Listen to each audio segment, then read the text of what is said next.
Shall I tell you a story of the ant and the grasshopper? Let's go. In golden fields, there lived an ant and a grasshopper. The ant was a diligent worker, always moving to and fro, gathering grains and storing them in her tiny underground home. From dawn till dusk, she carried her load, her small.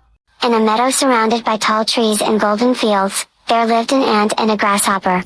The ant was a diligent worker, always moving to and fro, gathering grains and storing them in her tiny underground home. From dawn till dusk, she carried her load, her small legs never wavering. The grasshopper, however, was a different story. He spent his days basking in the sun, chirping songs, and hopping from one flower to another. "Why do you work so hard, little ant?" the grasshopper teased one afternoon, as he lounged on a blade of grass. "There's plenty of food now. Why not relax and enjoy life?" The ant paused, looking up at the carefree grasshopper. "The harvest season won't last forever," she replied.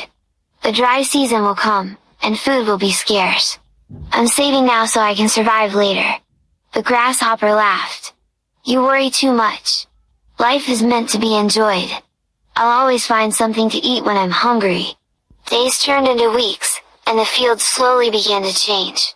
The vibrant green faded to brown, and the once abundant food disappeared. The dry season had arrived, and the meadow was quiet. The ant, safe in her cozy underground home, had enough grains to last through the dry months. She spent her days comfortably, enjoying the fruits of her labor. The grasshopper, however, was not so fortunate. He roamed the barren fields, his once cheerful chirps replaced with cries of hunger. One day, he stumbled upon the ant's home and knocked weakly at her door.